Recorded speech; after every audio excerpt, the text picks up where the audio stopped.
part as much information on you as possible. It's a lot, I will admit that, so you may feel overwhelmed as I'm going through this, but I do have time for question and answer, so, and if there's something you just absolutely don't understand, please ask me, because I'm happy to stop and take a second to clarify. So what we're going to talk about today, I'm going to cover a number of different topics.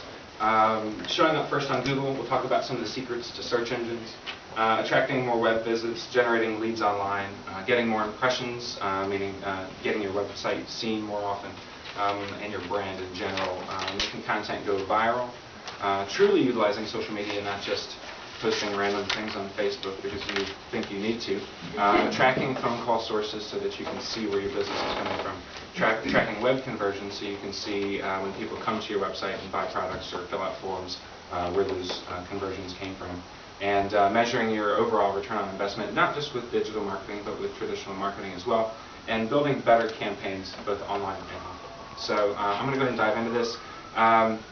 First thing I'm going to talk about is your website. Your website sits at the center of your marketing strategy in the 21st century. It's a place where people can pretty much guarantee they're going to find the most information about your company. That's not always true. A lot of companies think they've done a great job at making their website accomplish all the goals that they have for it, but they failed at doing so, mainly because they don't really realize what those goals are. Now, before I get into that, I do want to share this short video with you. You may have seen this before. If not, I hope you enjoyed this.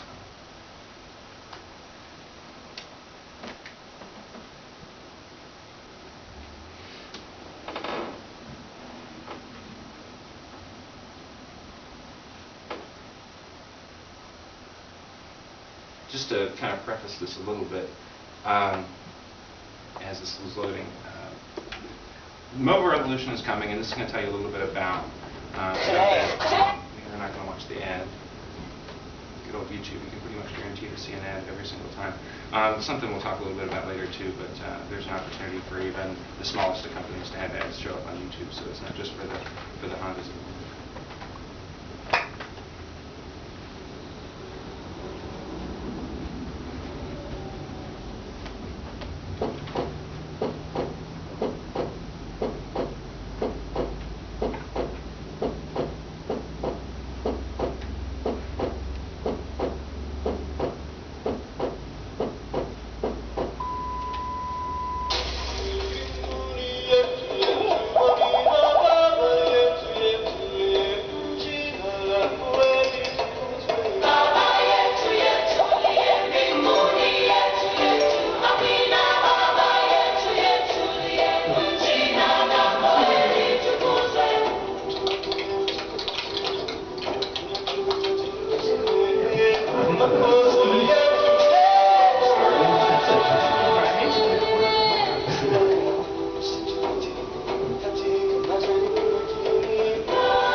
Okay, one of the reasons why I show that video is because if you've been to a presentation like this before, you've probably seen this socialnomics video, and we're past socialnomics. I mean, social is a small part of what you're going to do with your online advertising. And excuse me, I forgot that's on a playlist, so kill that real quick. It said that by 2015, more than 50% of all visits to websites are going to be from mobile devices. And I can't emphasize how important mobile is. We'll talk a little bit more about how you get into the mobile game as I get into this. So, back to your website. What are the goals associated with your website? The very first thing that we want to do is attract visits. If we don't have people coming to our website, all of the efforts that we put into building that website are pointless. So, it's not your website's responsibility largely to attract those visits. Search engine optimization and the content that you optimize in your website is important for attracting visits because it helps you show up better on Google. But for the most part, your website's not responsible for that. It's everything else that you're doing. And the second thing that you want to do, say you have those visitors come into your website, the most important thing then is to keep them there. It takes 4.3 seconds for somebody to make a judgment about the functionality of your website. We know that people can't judge functionality in 4.3 seconds, so they're making the judgments based off the aesthetic appeal. So aesthetics are really important when it comes to designing your website. What we want to do when we keep people there, we want to make sure that they stay on the home page. We want to make sure that they click on links and view other pages. We want them to stay on the website as long as possible. If you think about car brands, they know that the more time you spend with their product on a television commercial, an app, YouTube, whatever, the more time you spend, the more likely you are to go and test drive that car. If they know if they can get you in that car to test drive it, your likelihood of buying it is so much greater. So the more time people spend with your brand, the more likely they are to become customers, and that's one of our top goals. Now, of course, everybody's interested in making money, so our third goal is converting visitors. We've got them there. How do we get them to become customers? And we'll talk a little bit about how to do that. We do know, very importantly, that not everybody that comes to our website is going to become a customer right away. The phone rings, they have to pick up the kids from school, the power goes out, anything can happen, earthquake, you never know. So what we have to do is we have to be effective at capturing information. So somebody comes to our website, they're not ready to buy today.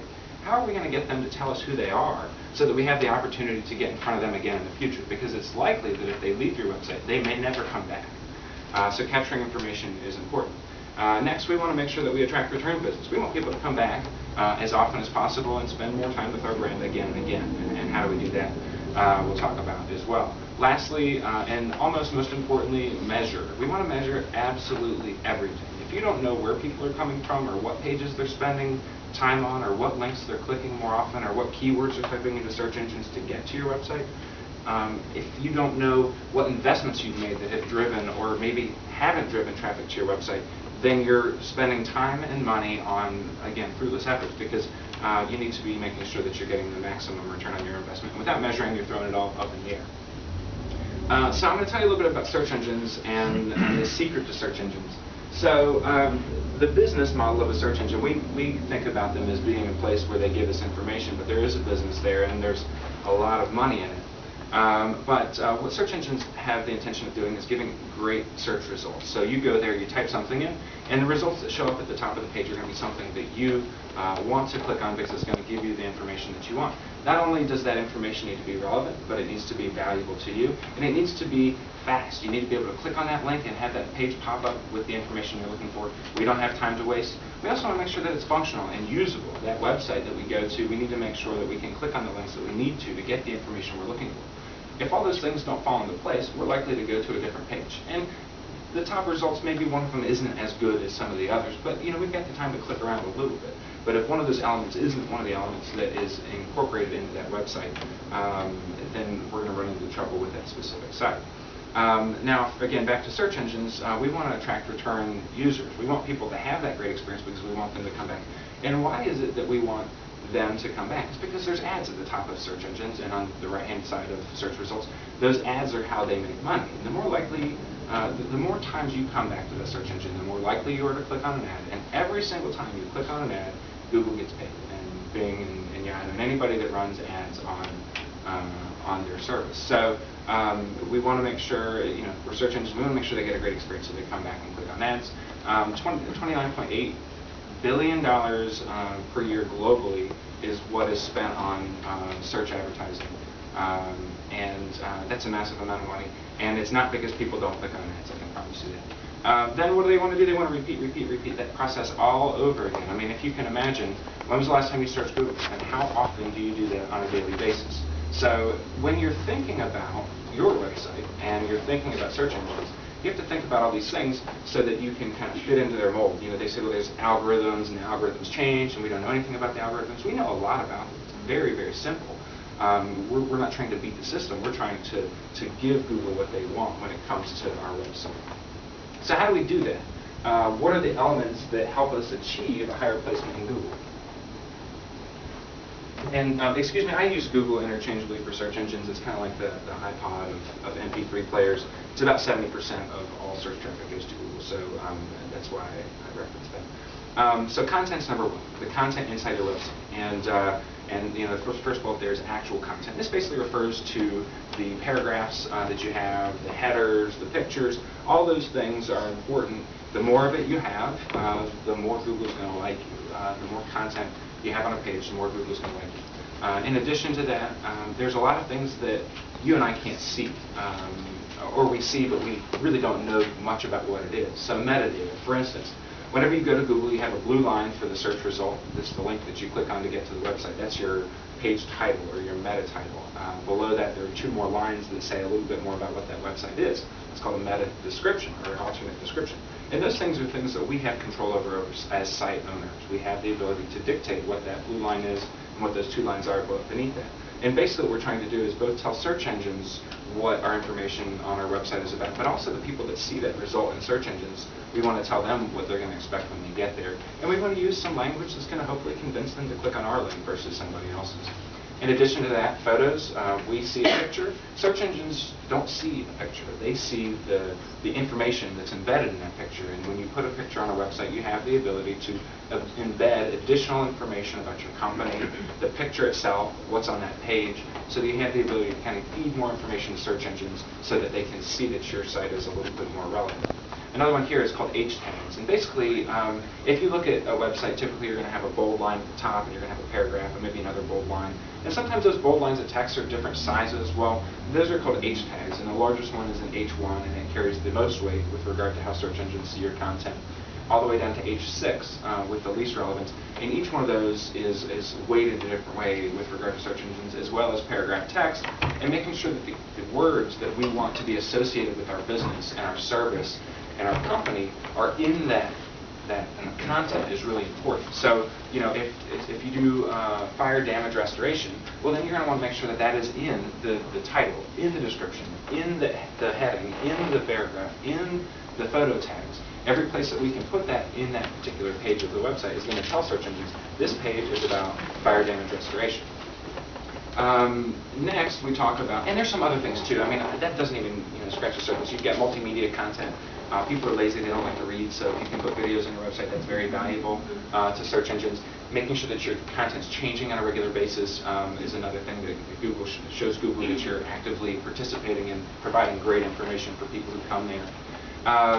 But moving on, web relevance. This is what I call web relevance, and this is basically about the links. Who links to your website?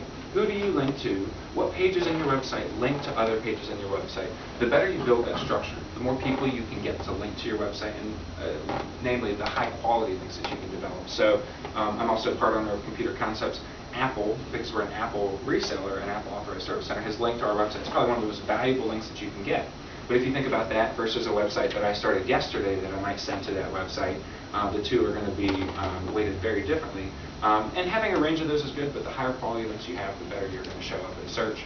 Outbound links, rule there is you want to try to link to other websites on every page of your website. How do you do that? You find partners, you find references to information that might help people but maybe isn't a competitor's website that you can take them to.